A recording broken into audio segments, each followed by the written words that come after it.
सर्वांचं या ठिकाणी पुन्हा एकदा स्वागत करतो. सर्वांना जय भीम नमो बुद्धाय. आपण मला वाटतं एक आठवड्यानंतर भेटतोय आपण. 12 ते 19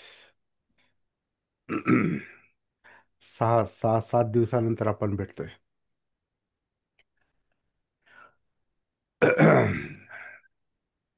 बाकी प्रॅक्टिस चालू आहे. हो हो. हा, स्वतःशी कनेक्टिव्हिटी ठेवून आहात. कारण सतीचा मुद्दा आपल्याला हा नाही सांगितला तरी तो कंटिन्यू ठेवायचा आहे. आपला नियमित अभ्यास हा जरी धम्मपदाचा असला तरी आपल्याला जागृती सोबत ठेवून धम्मपदाचा अभ्यास करायचा आहे किंवा कोणता अभ्यास करायचा आहे, काही करायचं आहे आपल्याला.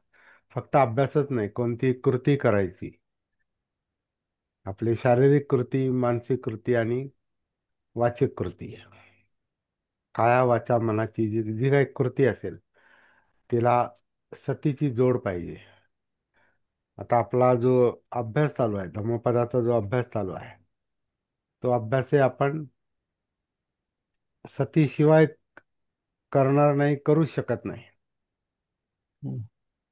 करूच शकत नाही. धम्म हा सतीशिवाय धम्म हा सतीशिवाय आपण शिकू शकत नाही, समजू शकत नाही. म्हणजे धम्मानुसतीशिवाय धम्म नाही. आणि धम्मानुसती ही आपल्या आपल्या प्रॅक्टिसचं चौथं अंग आहे. हम्म. पहिला अंग म्हणजे काया, ज्याच्याविषयी आता आपण मगाशी बोललो. पहिला अंग म्हणजे काया, म्हणजे कायानुसती, कायेचं भान. म्हणजे अंतर्बाह्य ज्या कायेच्या क्रिया चालू आहेत, ऍक्टिव्हिटीज चालू आहेत, कार्य चालू आहेत, अंतर्बाह्य बाह्य वर्तन असो किंवा आंतरिक घडामोडी असो, त्याच्यामध्ये अनेक घडामोडी आहेत. हे आपल्याला आपण पुन्हा पुन्हा पाहतोय. अगदी आनापानपासून तर ब्रेनपर्यंत, मनोविज्ञानापर्यंत, विचार प्रक्रियेपर्यंत अनेक घडामोडी चालू आहेत. अनेक ऍक्टिव्हिटीज चालू आहेत, अनेक सिस्टम्स चालू आहेत. सिस्टम्स म्हणजे आपण ज्याला अं, श्वसनक्रिया म्हणतो किंवा पचनक्रिया म्हणतो किंवा हृदयक्रिया म्हणतो, रक्ताभिसरण म्हणतो. आणखीन काही काही जे फंक्शन्स जे चालू आहेत, अनेक सिस्टम चालू आहेत. त्याच्यामध्ये आपली स्केलेटल सिस्टम पण आहे. स्केलेटल सिस्टम म्हणजे ज्याला आपण हाडाचा सापळा म्हणतो. हम्म. आपण आपल्यामध्ये हाडाचा सापळा आहे. सगळीकडं हाडं आहेत आणि मांस आहे. हाडामासाचं आपलं शरीर आहे. शरीर म्हणजे हाडामासाचंच बनलं. तर ते त्या सगळ्याची सती हा एक विषय आहे. त्या कायेमध्ये, हाडामासाच्या कायेमध्ये जशा इतर ऍक्टिव्हिटीज चालू आहेत, क्रिया चालू आहेत, श्वासापासून ब्रेनपर्यंतच्या ज्या सगळ्या क्रिया चालू आहेत, याच्यामध्ये जाणीवा आहेत. जाणीवा म्हणजे त्याला आपण फिलिंग म्हणतो. वेदना, पालीमध्ये ज्याला वेदना म्हटलेलं आहे. वेदना, फिलिंग, जाणीवा हा एक आपला मूलभूत विषय आहे सतीचा. कारण हा सगळा जाणीवांचाच अभ्यास आहे. जाणीवांचाच बोध ठेवण्याचं काम आहे. जे आपल्याला जाणवते ते, प्रत्येक गोष्ट आपल्याला जाणवते म्हणून आपल्याला बोध होतो. म्हणून आपल्याला काही गोष्टी समजतात, कळतात. जाणवत नसतील तर आपल्याला त्याचा बोध होत नाही. आणि जाणीवा ह्या आहेतच आपल्यामध्ये, नॅचरली आहेतच. जन्मापासूनच आपण जन्म त्याच्यामुळे आहे, जाणीवांमुळे. ज्याला आपण एक काय म्हणतो, जिवंतपणा म्हणतो. सोप्या भाषेत आपण जिवंतपणा जो आहे, जिवंतपणा म्हणजेच आपलं अस्तित्व आहे. आपलं जैविक अस्तित्व आहे. जिवंतपणा नसेल तर मग ते अं, काय म्हणतात ते फक्त भौतिक भौतिक शरीर आहे.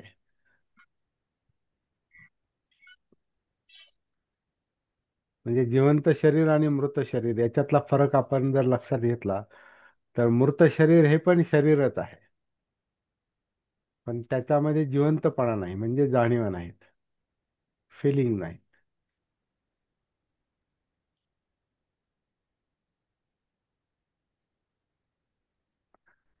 आणि जाणीवहीन जे काही शरीर आपण समजा दोन भाग केले, ते दोन भाग करू शकत नाही आपण, एकच आहे ते. परंतु आपण जिवंत शरीराचे पण आपण जर दोन भाग पाहिले तर त्याच्यामध्ये एक आकारधारी जे काही अस्तित्व आहे, ज्याला आपण काया म्हणतो, शरीर हे जे आपल्याला शरीर आपल्याला जे निसर्गातून लाभलेलं आहे त्याच्यामध्ये त्याला रूप रूप काया म्हटलेलं आहे. रूप काया, फॉर्म, आकार, आकारधारी आकारधारी अस्तित्व, फॉर्म एक्झिस्टन्स, ज्याच्यात आकार आहे. आणि आकारामध्ये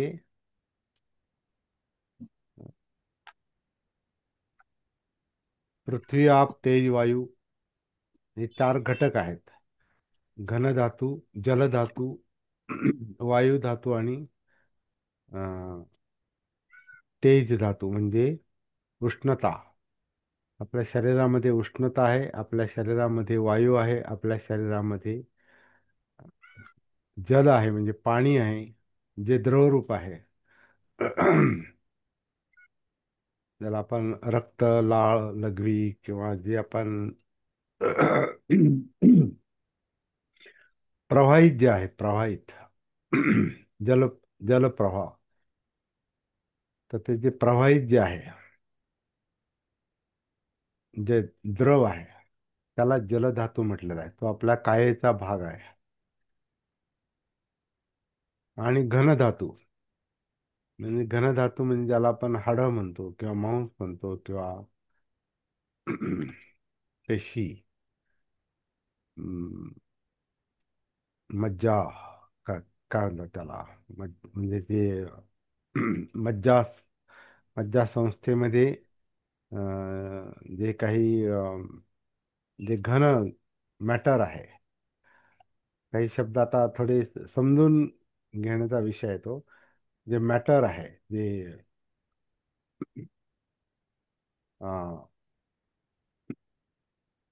सॉलिड आपण ज्याला म्हणतो, सॉलिड, घन, ज्याला घनता आहे, ज्याला आपण टच करू शकतो, स्पर्श करू शकतो, है ना. आपल्या शरीराला आपण स्पर्श स्पर्श करू शकतो.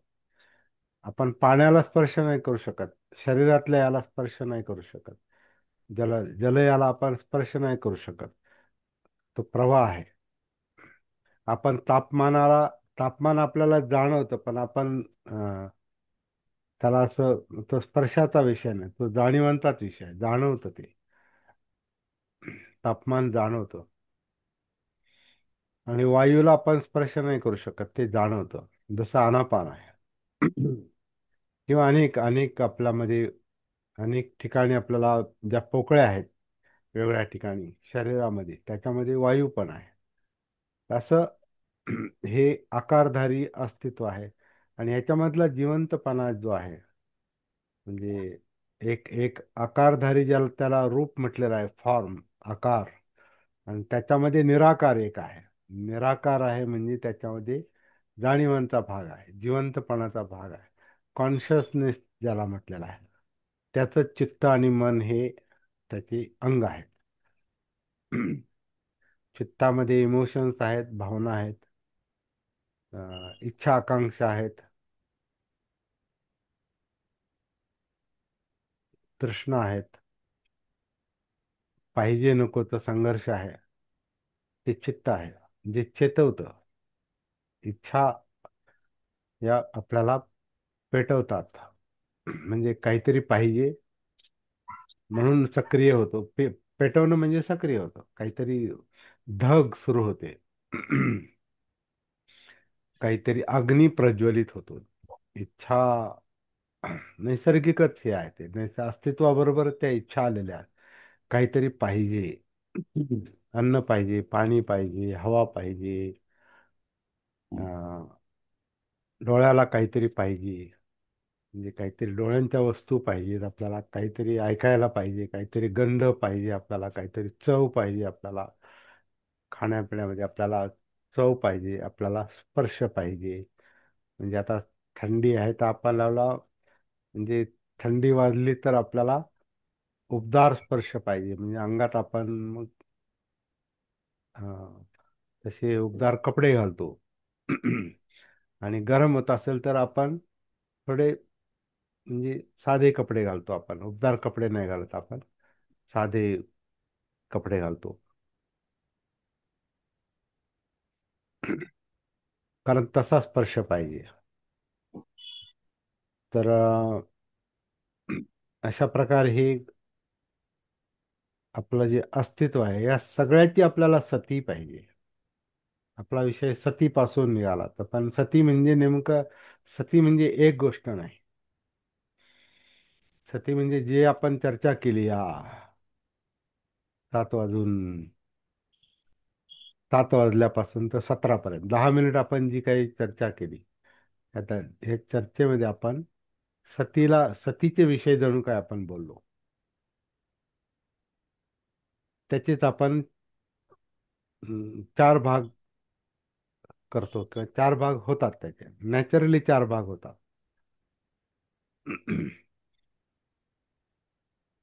तसे 5 आहेत.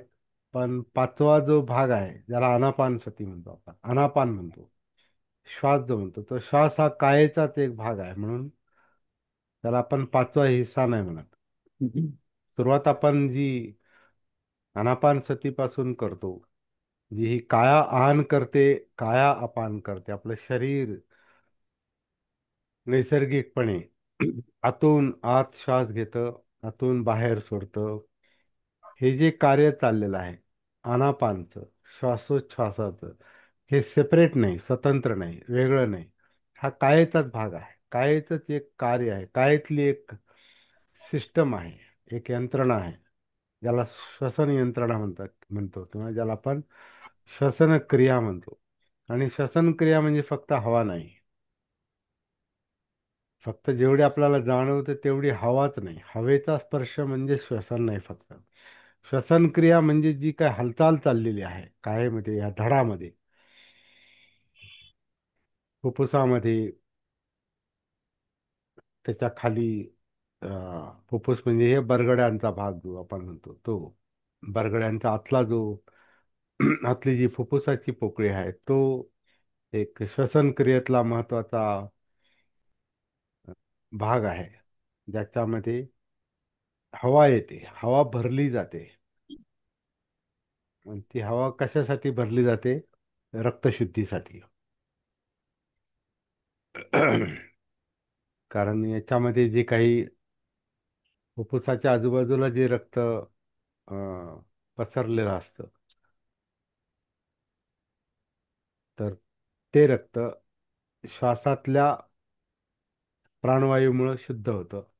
आणि शुद्ध झालेलं रक्त हे फार छोट्या छोट्या बारीक बारीक अशा त्या रक्तवाहिन्या आहेत. अगदी पातळ आहेत, इतक्या पातळ असतात त्यातली त्वचा, रक्तवाहिन्यांची ज्या काही ज्या जी शेवटची त्वचा जी असते ती इतकी पातळ असते की त्याच्यामध्ये वायुकोश, म्हणजे हवेचे पण छोटे छोटे असे वायुकोश असतात, आणि त्या वायुकोश आणि त्वचेमध्ये प्राणवायूची देवाणघेवाण होते. प्राणवायू येतो, रक्तात मिसळतो, रक्त शुद्ध होतं. आणि रक्तातला अशुद्ध वायू हा नको असलेला तो, अं,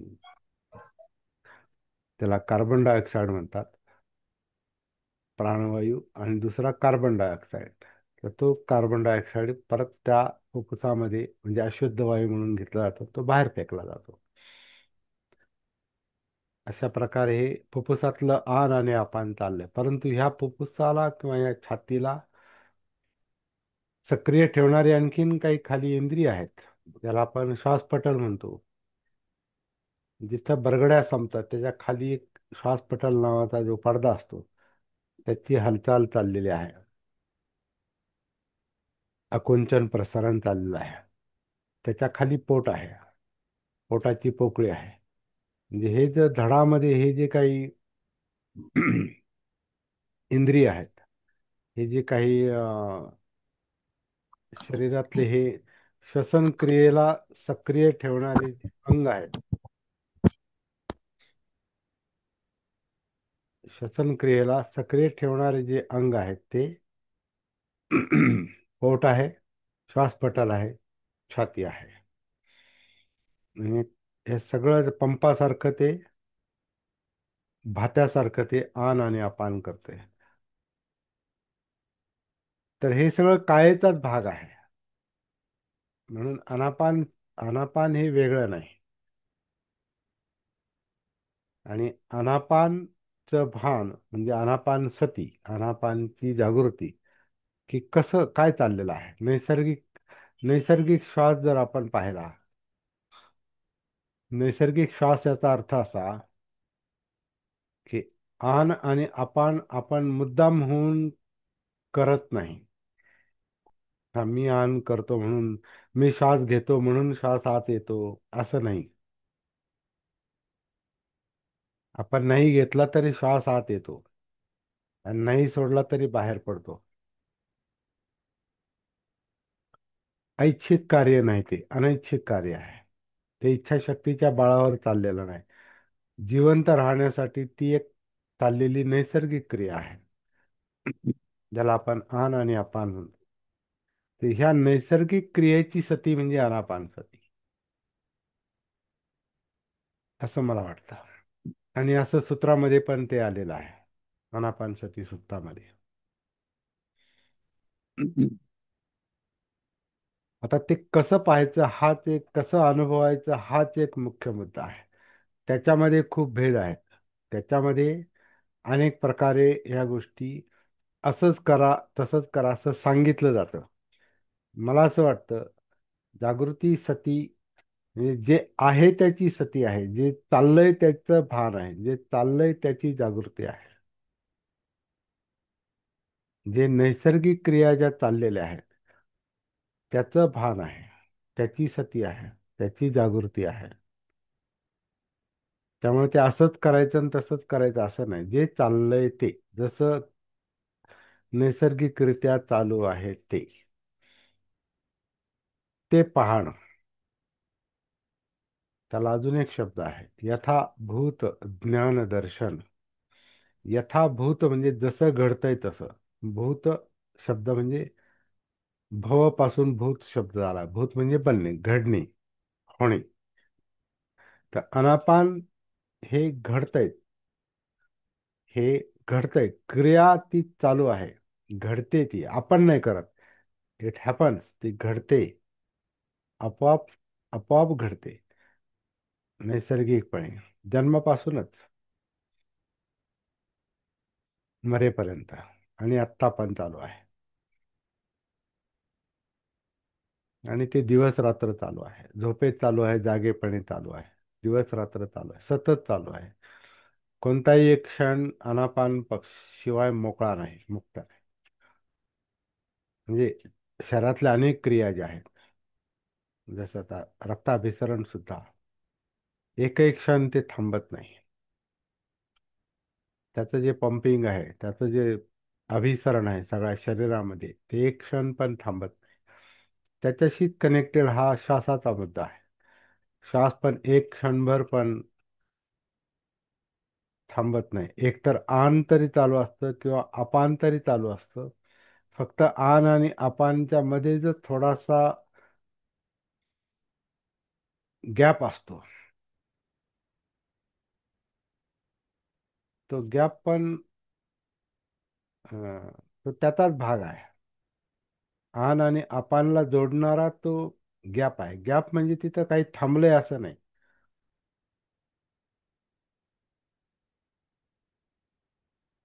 जसं आपण एक पाऊल टाकताना दुसरं पाऊल थोडं थांबतं. म्हणजे ते थांबलं म्हणजे ते थांबलेलं नाही ऍक्च्युली. ती एक सोय आहे. ती एक अशी क्रिया आहे की एक पाऊल थांबल्याशिवाय दुसरं उचलता येत नाही. दुसरं पाऊल थांबल्या मग पहिलं उचलतो आपण. दोन्ही असे असे लटकलेली पावलं नसतात आपली. एक थांबलं मग दुसरा पाऊल, हे थांबलं मग हा पाऊल, हे पाऊल, हे थांबलं मग दुसरं पाऊल, असं ते चाललेलं आहे. तसंच आनापानचं आहे. एक आन झालं, थोडा पॉज, मग थोडं थांबलेलं आहे क्षणभर. एक किती, 1 2 3 सेकंद पण नाही, 1 सेकंद पण नाही, 2 सेकंद पण नाही. लगेच अपान थांबलं, लगेच जोडून आण अपान, असं ते चाललेलं आहे. तर हे जे नैसर्गिकपणे चाललेलं आहे याचं भान, याची सती म्हणजे आनापान सती. आणि हे कायेचाच भाग आहे म्हणून तो एक सुरुवात म्हणून तो वेगळा केलेला आहे आनापान सतीचा भाग. पण ऍक्च्युली प्रत्यक्षात तो कायेचाच भाग आहे, आणि कायेत उतरणं हेच पहिलं काम आहे. कायेत कनेक्ट होणं, त्याच्यासाठी आनापान सती आहे. आणि कायेमध्ये का उतरायचं, तर त्याच्यामध्ये आपलं जीवन आहे.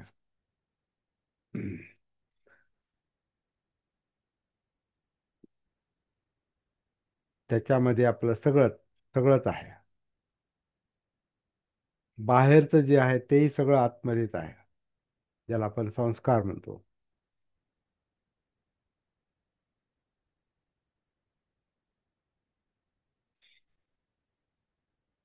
तर आत उतरून आपल्यावर जे बाहेरचे परिणाम झालेले असतात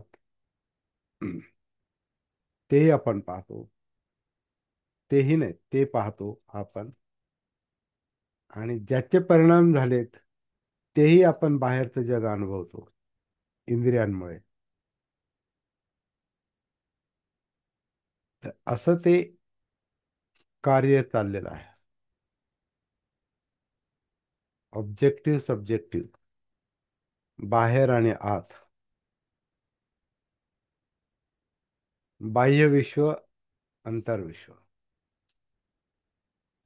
आतमध्ये आपण जे बनलेलो आहोत ते ऑब्जेक्टमुळंच, बाहेरच्या गोष्टीमुळंच ते आतलं बनलेलं आहे.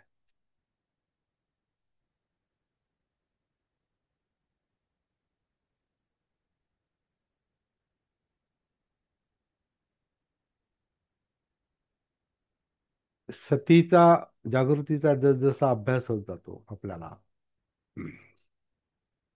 जसजसं आपलं भान वाढत जातं, सती वाढत जाते, जागृती विस्तारित होते टॉप टू बॉटम, तसतसं आपल्याला हे सगळं आपल्याला हळूहळू जाणवायला लागतं. आणि त्याचाच आपण अभ्यास करतो, म्हणजे जीवन आपण समजून घेतो. जीवन समजून घेण्यासाठी आपल्याला ह्या जिवंत कायामध्ये उतरावं लागतं. मग आपल्याला ते समजतं. म्हणजे कायानुसतीमध्ये यावं लागतं आधी. कायेचं भान, जिवंत कायेचं भान. आणि जिवंतपणा म्हणजे जाणीवा परत. जाणीवांमध्ये मुख्यतः सुखदुःख असतात. मुख्यतः एकतर सुखद जाणीव असते, म्हणजे सुख वेदना असते, किंवा दुःखद वेदना असते, दुःखद जाणीवा असतात. आणि सुखद दुःखद जाणीवा जरी जेव्हा नसतात तेव्हा त्याला न्यूट्रल जाणीवा, किंवा ज्याला सुख दुःख विरहित जाणीवा असं म्हटलेलं, असुख अदुःख वेदना. त्या जाणीवा, त्या वेदना, त्याच्यात सुख नाही किंवा दुःख नाही, पण त्याच्यात काहीच नाही असं नाही. त्याच्यातून केव्हाही सुख निर्माण होऊ शकतं आणि केव्हाही दुःख निर्माण होऊ शकतं, आणि दुःखच जास्त निर्माण होतं. तो प्रॉब्लेम आहे, ती समस्या आहे. वेदना, वेदनांमधल्या दुःख वेदना ही समस्या आहे, आणि ती मोठी आहे. सुख थोडं मिळतं माणसाला आणि दुःख जास्त असतं. सुख थोड्या वेळ टिकून राहतं, दुःख पटकन मागे येतं. दुःख पटकन लगेच अं, अस्तित्वात येतं. आणि ते आपल्याला सहन होत नाही म्हणून आपण सुखाच्या मागे असतो. म्हणजे चित्त मन जे असतं ते दुःखामुळे अस्वस्थ होतं. मग ते दुःख कोणते असेल, टेन्शन, प्रेशर, एकटेपणा, भीती, आत्मविश्वासाचा अभाव, कमीपणाचा अभाव, न्यूनगंड, अहंगंड, समगंड, जे जे काही असेल ज्याच्यामुळे चित्त विचलित होतं. ते चित्त वेदना म्हणजे चित्ताचा परिणामच आहे तो. चित्ताचा परिणाम म्हणजे वेदना आहे. आणि त्याच्यातले जे सुखदुःख आहे त्या सुखदुःखामुळे विचलन असतं.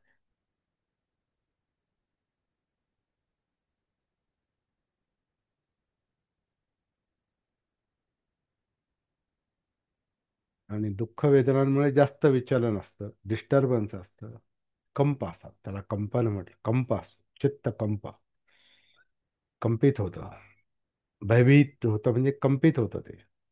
म्हणून आपण धडकी भरते ना, आपण म्हणतो धडकी भरते, किंवा असं रक्ताभिसरण जोरात चालतं, किंवा प्रेशर येतं. आपण म्हणतो ना छातीवर प्रेशर येतं, किंवा आपल्या काळजावर किंवा हृदयावर प्रेशर येतं, दबाव येतो.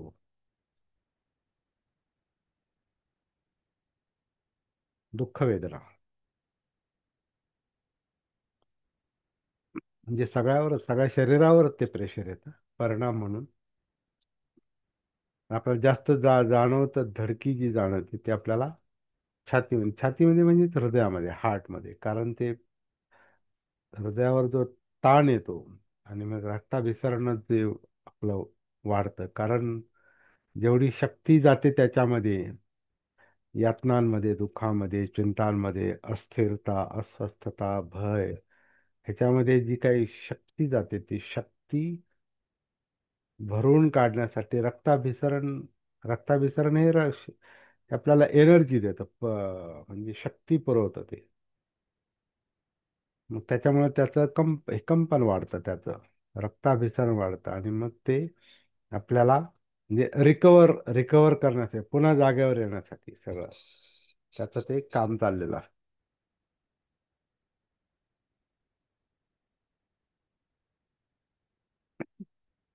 आणि हे प्रेशर, हे टेन्शन जास्त असतं, मोठं असतं. तोच मुख्य भाग असतो. 90% 99% जे आहे म्हणजे सुख थोडा वेळ राहतं आणि लगेच परत ते याच्यात येतं, परत ते डिस्टर्ब होतं. त्याचं कारण आहे की चित्तामध्ये जे काही आपल्या आशा आकांक्षा जे असतात ना, त्यांचं प्रमाण खूप म्हणजे प्रचंड आहे. म्हणजे आपल्याला नेमकं काय पाहिजे हे समजायला पण तिथे मध्ये असा उसंत नाही, मध्ये गॅप नाही. नेमकं आपल्याला काय पाहिजे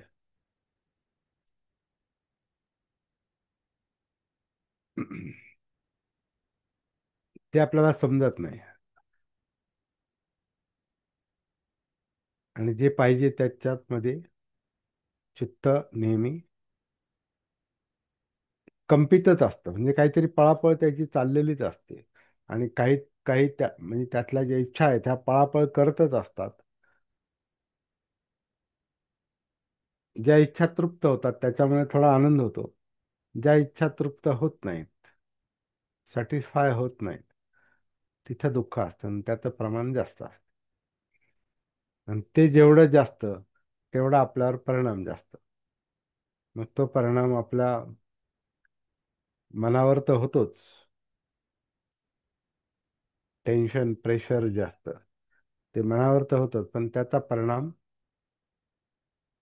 चित्त ज्या कायेमध्ये असतं त्या कायेवर पण होतो, शरीरावर होतो. आणि शरीरामध्ये ज्या सिस्टम्स असतात, जे काही कार्य चाललेले असतात, श्वासापासून मेंदूपर्यंत, पचनक्रिया असो, हार्टचं काम असो, काही असो, जे असत, किंवा आपले इंद्रिय असो, ह्या सगळ्यावर त्याचा परिणाम होतो, त्या प्रेशरचा, टेन्शनचा.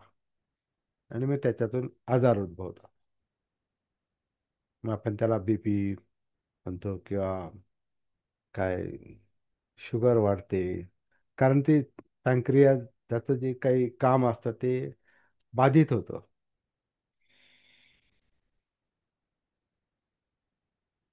म्हणजे साखर पचत नाही. म्हणून ती शुगर वाढते असं आपण पाहतो. तर हे सगळे सायकोलॉजिकलच त्याचं जास्त कारण सांगितलं जातं आता. डॉक्टर पण तेच सांगतात.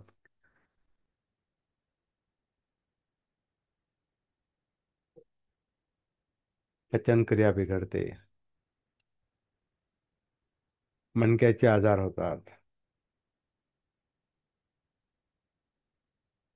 स्नायू आखडले जातात, डोळ्यांवर प्रेशर असतो, कानावर प्रेशर असतो.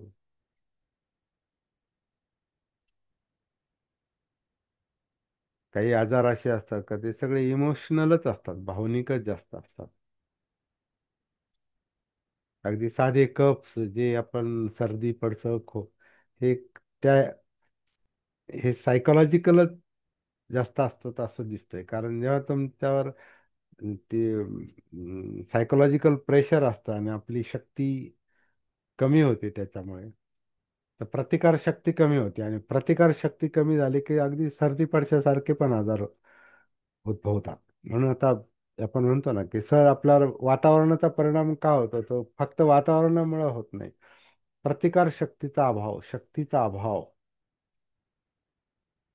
पण मग ही शक्ती कुठं जाते? ही शक्ती ही सगळी चित्तातल्या जे काही ह्या घडामोडी चालल्यात ना, पाहिजे नको, पाहिजे नको, हे पाहिजे ते नको, असं पाहिजे तसं नको, हे असं झालं पाहिजे, यांनी असं वागलं पाहिजे, त्यांनी तसं वागलं पाहिजे. नवऱ्याला वाटतं बायकोने असं केलं वागलं पाहिजे, बायकोला वाटतं नवऱ्याने असं वागलं पाहिजे, दोघांना वाटतं पोरांनी असं वागलं पाहिजे, पोरांना वाटतं आईबापांनी असं वागलं पाहिजे, भावंडांना वाटतं भावांनी असं वागलं पाहिजे, बहिणीला वाटतं भावांनी असं वागलं पाहिजे, भावांना वाटतं बहिणीने असं वागलं पाहिजे, चुलत्या चुलते जे काय असं संबंध आहेत, नातेसंबंध, यांनी असं केलं पाहिजे आणि तसं केलं पाहिजे. आमच्या घरी असं असं कार्य आहे तर आमच्या कार्याला समाजानं लोकांनी सहकार्य केलं पाहिजे. समाजाला वाटतं आपण त्यांना सहकार्य केलं पाहिजे. हे सगळं प्रेशर टेन्शनचेच गोष्टी आहेत त्या सगळ्या. व्यवहार ज्याला आपण म्हणतो, व्यावहारिक जगणं. बऱ्याचदा टेन्शन प्रेशर खालीच चाललेलं असतं. नुकतंच एक लग्न मी अटेंड केलं. आपल्यामध्ये जे सुनील साळवे आहेत, आत्ता नाहीत ते, पण नियमित बरेच दिवस नियमित होते. त्यांच्या मुलाचं लग्न जोधपूरला होतं, राजस्थानमध्ये. त्याच्यासाठीच मी सुट्टी घेतली होती मध्ये. तर ते 4-5 दिवस चाललं ते लग्न. पण ते पार पाडण्यासाठी किती त्यांचा आटापिटा, दोन्ही पार्ट्यांचा, इकडच्या तिकडच्या. महिनाभर त्यांना झोपा नाहीत. सगळी जुळवाजुळव आणि मोठं लग्न, म्हणजे मोठं लग्न, म्हणजे साधं लग्न ते मोठं लग्न होतं. आणि त्यांच्या परंपराप्रमाणे ते 5 दिवस लग्न चाललं.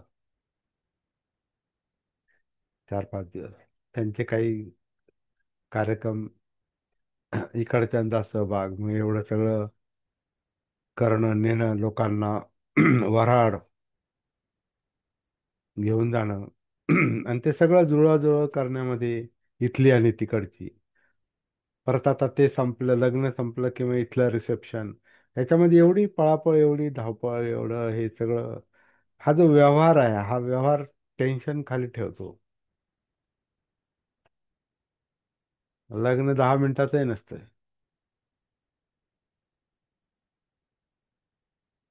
मुख्य कार्यक्रम. पण त्याच्यासाठी हे जे आता याला उपद्व्याप म्हणा किंवा रस्म रिवाज ज्याला म्हणतात, परंपरा, या पाळण्यासाठी आणि व्यवहार सांभाळण्यासाठी, संबंध सांभाळण्यासाठी, अपेक्षा सांभाळण्यासाठी हे सगळी उलाढाल करावी लागते. आणि झोपा नाहीत, टेन्शन, जुळवाजुळव, सगळं नियोजन, घेऊन जाणं, इथून लोकांना आणणं, हे काय आहे? हे सगळ्याचा माणसावर परिणाम होतो.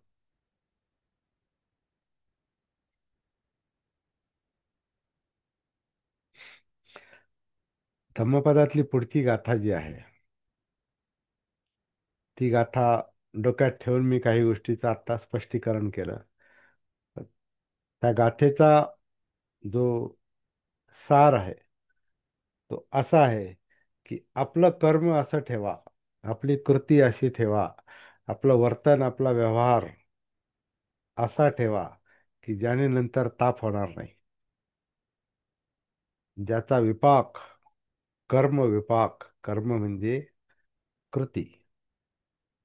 आता हे जे आपण सगळं बोललो हे कृती, वेगवेगळ्या कृती, वेगवेगळे वर्तन. आता फक्त लग्नातच नाही, आपण वर्तन म्हणजे शिलाचरण पण म्हणतो, ते पण वर्तनच आहे. त्या गाथेमध्ये असं म्हटलेलं आहे की आपलं वर्तन, आपलं कर्म असं ठेवा की नंतर पश्चाताप किंवा ताप होणार नाही. कारण करताना माणूस भान नसेल, सती नसेल तर काहीही करतो, काही करतो, कितीही करतो आणि कसंही करतो.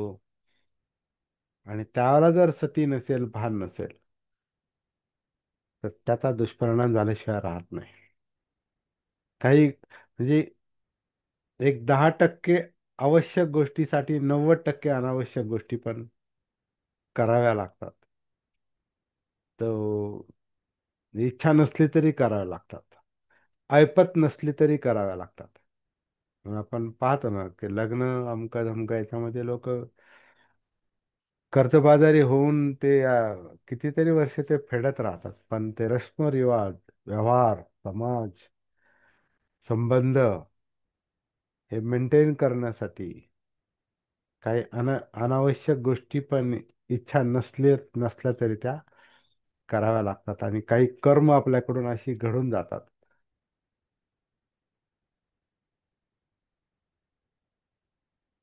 की ते करायची गरज नसते, पण ते करावं लागतं.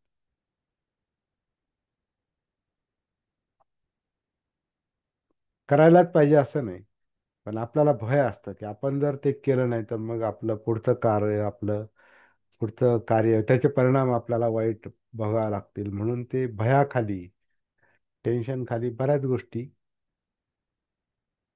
कराव्या लागतात, सक्तीनं काही गोष्टी कराव्या लागतात, पण त्याचा परिणाम झाल्याशिवाय राहत नाही.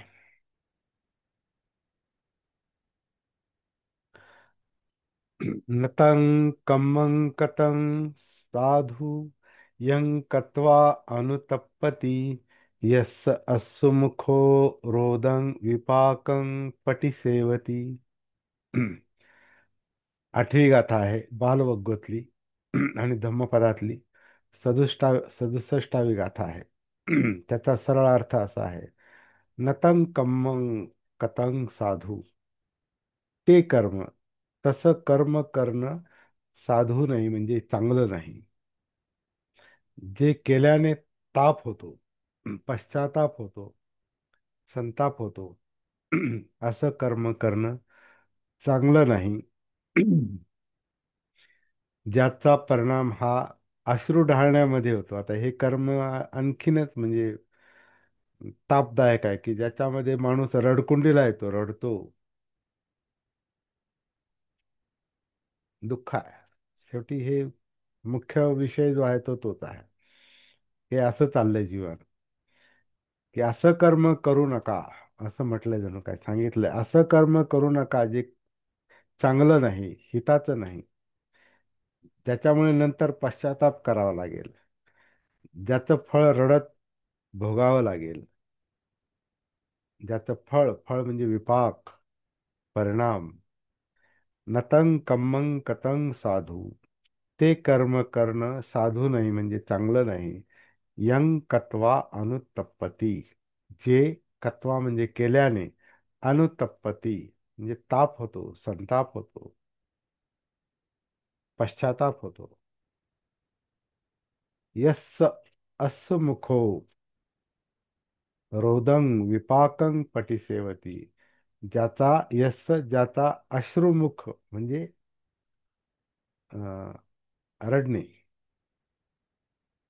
ज्याचं, कारण मुखच रडतं ना, म्हणजे माणूस रडतो म्हणजे काय होतं, त्याच्या चेहऱ्याचे हावभाव बघा कसे असतात. ते मुखच जणू काय सगळं चेहरा रडतो तो.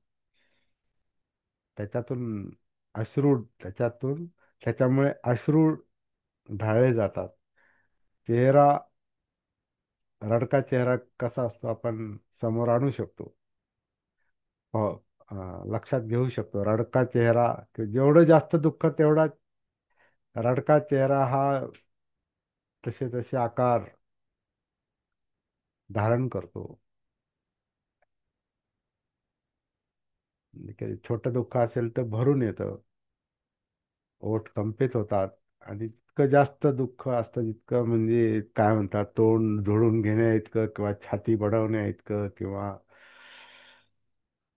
म्हणजे फार पराकोटीचं दुःख असतं, त्यावेळेला माणसाचं सगळं शरीरच जणू काही रडतं. त्याच्यात दिसतो तो चेहरा. अश्रुमुख असं म्हटलेलं आहे. ते अश्रुमुख असं काही करू नका की ज्याच्यामुळे आपल्याला रडत बसावं लागेल, ज्याच्यामुळे आपल्याला अश्रू ढाळावे लागतील. असं कर्म करू नका ज्याचा परिणाम विपाप हे सगळं भोगण्यामध्ये जाईल. दुःख भोगण्यामध्ये, अश्रूमध्ये किंवा संताप करण्यामध्ये ज्याचा परिणाम होईल असं कर्म करू नये. हा कर्मविपाक सांगितलेला आहे, कर्माचा परिणाम. आणि हे सगळं कोण करतो? ही गाथा बालवग्गामध्ये आलेली आहे. म्हणजे जो बाल आहे, जो असमंजस आहे, तो जास्त करतो.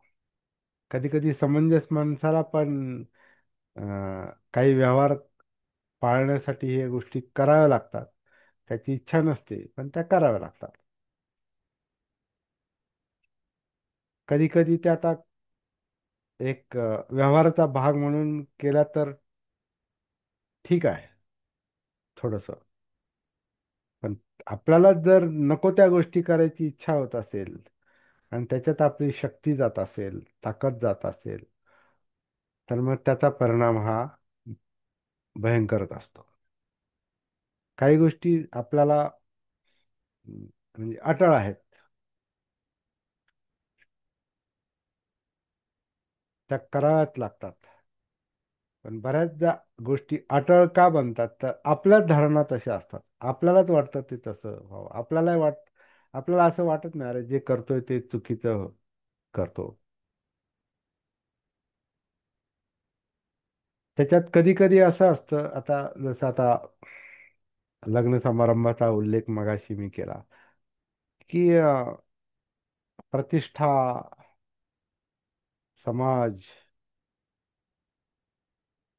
आणि आनंद हे उपभोगण्यासाठी, कारण आनंद का पाहिजे? तर हे दुःख लपवण्यासाठी.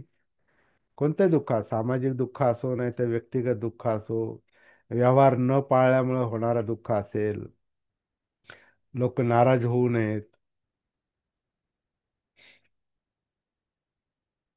हा तर फार भयंकर प्रकार वाटला मला थोडासा.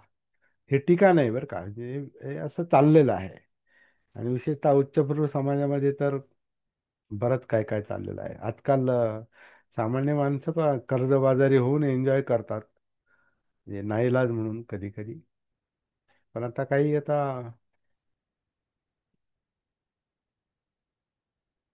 60 ते 70 पदार्थ खाण्याचे असतात, मोजले मी.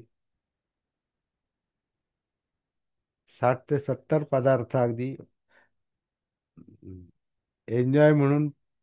पाणीपुरी असो नाही तर बडीशेपचे वेगवेगळे प्रकार असोत. मुख मुखवास ज्याला म्हणतात ना, मुखवास. 60 70 प्रकार असतात. कितीतरी वेस्ट जातं ते, उगीच म्हणजे लोक 10 घास खायचे, पण 20 घास वाढून घेतात. आणि बाकीचं फेकून देतात. तर का म्हणजे एन्जॉय करण्यासाठी कधी कधी ते भान नाही, सती नसलेली अवस्था पण असते याच्यामध्ये, आहेच आहे, असते नाही, आहेच. तर ही टीका नव्हे, हे काही गोष्टी म्हणजे इतक्या असं वाटतं की सहज घडतायत त्या कराव्याच लागतात दोन्हीकडच्या पार्ट्यांना.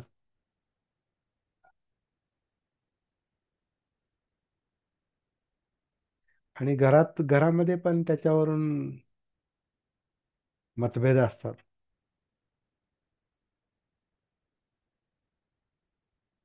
पुन्हा पुन्हा लग्न होतं का, एकदाच होतं, घ्या करून, काही करून करा, पण करणाऱ्याला ते सोसावं लागतं.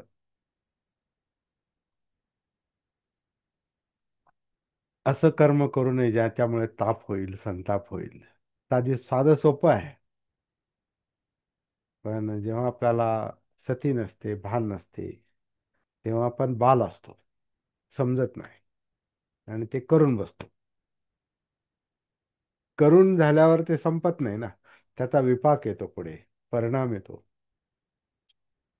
आणि तो परिणाम जर संतापजनक असेल, तापदायक असेल, विशेषतः अश्रू ढाळण्यामध्ये त्याचा परिणाम जर होत असेल, तर त्याचा विचार आधीच आपण करू शकतो, जर आपण सतीमध्ये असू, भानावर असू, जागृत असू तर. असं या गाथेचा एकूण मला जाणवलेला अर्थ आहे. मी या ठिकाणी माझ्या बाजूने थांबतो.